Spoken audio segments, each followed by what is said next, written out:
Siyempre, may nakakita daw kay Maya. Galing HIV testing center. Huwag ka na makikiinom sa kanya. Baka mahawa ka dyan.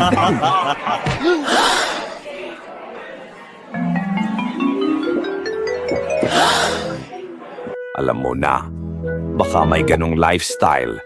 Tsaka bading. Hindi ko kailanman pinagtuunan ng pansin ng HIV hanggang sa marinig kong pinagtatawanan ito ng mga kaklase ko na parang isang sumpa.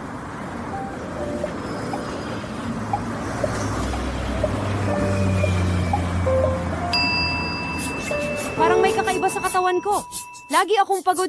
Paano kung nahawa na ako?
Uy, okay ka lang? Parang iniiwasan mo ako nitong mga nakaraang araw.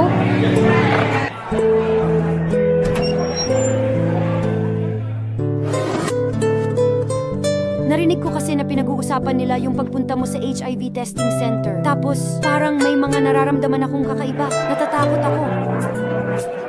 Negative ako, Jordan. At kahit pa hindi nakakahawa ang HIV sa laway, pagkain o yakap. Walang masama sa pagpatest. Hindi ibig sabihin may HIV ka o bakla ka agad.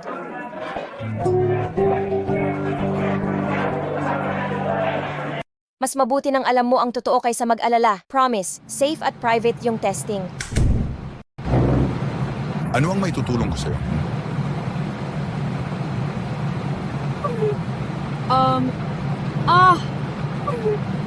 Kung nag-aalala ka tungkol sa iyong pribasiya, gusto kong malaman mo na lahat ng pag-uusapan natin ay mananatiling sa pagitan lang natin. Ligtas ang lugar na ito, anumang ibahagi mo ay hindi lalabas sa kwartong ito. Salamat. Dok, ang totoo, kinakabahan talaga ako nitong mga nakaraang araw. Paulit-ulit kong iniisip yung mga narinig ko sa mga kaklase ko. Sabi na ng kaibigan ko na mali lang naman karamihan sa mga sinabi nila. Pero hindi ko pa rin maiwasang mag-alala. Kaya naisip ko, gusto kong magpa-test. Alam mo, linawin na natin lahat yan ngayon. Sige, magsimula tayo sa pinakauna. Ayon sa World Health Organization, ang HIV o Human Immunodeficiency Virus ay isang uri ng virus na sumisira sa panlaban ng katawan, lalo na sa mga CD4 cells na tinatawag ding T helper cells. Ang CD4 ay nangangahulugang Cluster of Differentiation 4. Isa ito sa mga uri ng white blood cells na nagsisilbing parang sundalo ng katawan. Sila ang lumalaban sa mga mikrobyo o antigens na pumapasok sa katawan natin. Pero kapag pumasok ang HIV sa katawan, kumakapit ito sa isa sa mga cell na iyon, pumapasok sa loob at nagiging bahagi na ng mga ito. Kapag namatay ang mga CD4 cell na nahawaan, naglalabas sila ng mas maraming kopya ng HIV sa dugo. Habang tumatagal, humihina ang immune system. Kapag kulang na ang CD4 cells, nagiging mas madali para sa katawan na dapuan ng iba't ibang infeksyon, sakit at ilang uri ng cancer.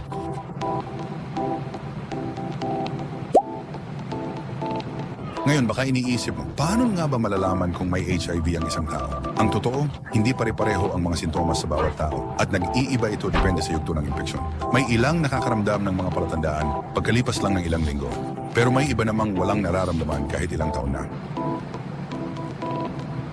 Narito ang ilan sa mga pinakakaraniwang sintomas na dapat bantayan. Lagnat, sore throat, pananakit ng lalamunan, namamagang kulani, pantal, pananakit ng kalamnan, pagpapawis sa gabi, singaw, panginginig at pagkapagod. Gayunpaman, huwag agad isipin na may HIV ka dahil lamang sa pagkakaroon ng mga sintomas na ito. Dahil maaari rin nadulot sila ng ibang sakit. Kaya't ang tanging paraan upang makatiyak ay ang magpatest. At kapag hindi nagamot, ang infection sa HIV ay maaaring mauwi sa AIDS o Acquired Immunodeficiency Syndrome na siyang huling at pinakamalubhang yugto ng HIV. Pero, at mahalagang tandaan ito, kapag na-detect ng maaga at nabigyan ng tamang gamutan, ang mga taong may HIV ay maaaring mamuhay ng mahaba, malusog at masaya. Oo, tama ang narinig mo. HIV is not a death sentence. Dahil sa antiretroviral therapy o ART, maaaring makontrol ng mabisa ang virus. Ang ART ay nagpapababa ng dami ng HIV sa katawan at malaki ang naitutulong upang mabawasan ang panganib na maipasa ito sa iba. Paano nga ba talaga kumakalat ang HIV? Sabi ng ilang kaklasiko, pwede raw makuha yan sa pagsasalo ng inumin. Iyan ay isang karaniwang maling akala. Hindi kumalat ang HIV sa simpleng pakikisalamuha, hindi ito naipapasa sa yakapan, pakikipagkamay, pagsasalo ng pagkain o kubyertos o paggamit ng parehong palikuran. Naipapasa lamang ito sa pamamagitan ng ilang partikular na likido ng katawan, dugo, similya, preseminal fluid, likido mula sa ari ng babae, likido mula sa puwitan at gatas ng ina. At kahit ganoon, kailangang makapasok ang virus sa daluyan ng dugo para magdulot ng impeksyon. Paano naman yung mga paghalik o pawis? Magandang tanong, hindi na ipapasa ang HIV sa pamamagitan ng pawis, laway o luha. Kaya ang simpleng paghalik, paghawak, mabahingan o pagpawisan sa tabi ng isang tao, ligtas yun. Maging ang malalim na paghalik ay napakababa ng posibilidad na magdulot ng impeksyon. Maliban na lang kung parehong may sugat o dumudugong gilagid ang magkapareha na bihirang mangyari. Hindi rin tumatagal ang virus sa labas ng katawan ng tao, kaya hindi ito nabubuhay sa mga ibabaw, sa hangin o naipapasa sa kagat ng insekto.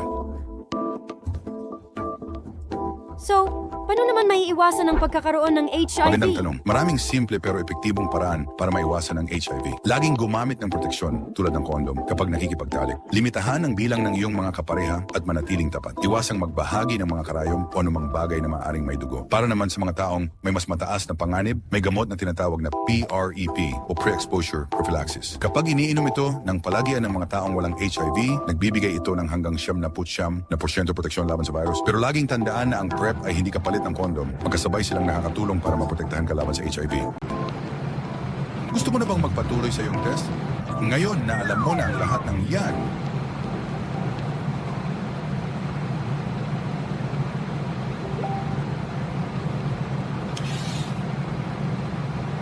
kung ganon, simulan na natin.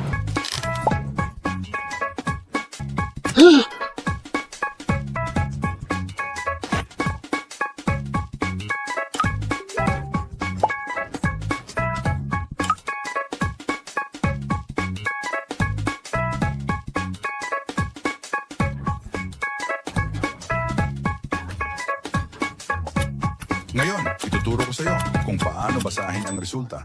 Kapag binabasa mo ang resulta ng test, makikita mo ang mga letra na C at T sa assay.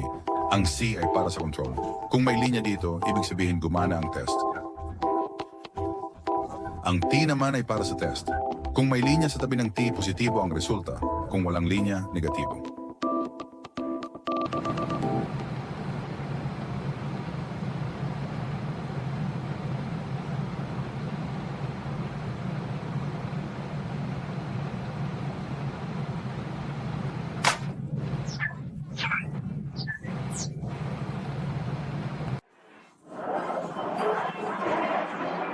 Mukhang si Jordan na ang susunod na magpa-test. Kinakabahan na ba? Ginawa ko na! Natatakot ako nung una, pero mabilis at pribado pala ang test. At ang dami kong natutunan. Oo, ngayon ko lang nalaman yan. Tsaka akala ko dati iilang tao lang ang pwedeng magkaroon nito. Kaya mahalagang pag-usapan natin ito. Nawawala ang stigma sa katotohanan. At tigilan nyo na rin ang pagpapakalat ng mga chismis tungkol sa akin. Ang sasama nyo talaga. Oh, heto. Hindi nyo kailangang matakot. Maging matalino lang. Oy Jordan, saan mo nga ulit sinabi na nagpa-test ka?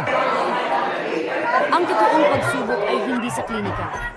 Ito ay ang pagkakaroon ng tapang na alamin ang katotohanan tungkol sa sarili ko at kung ano ang tama.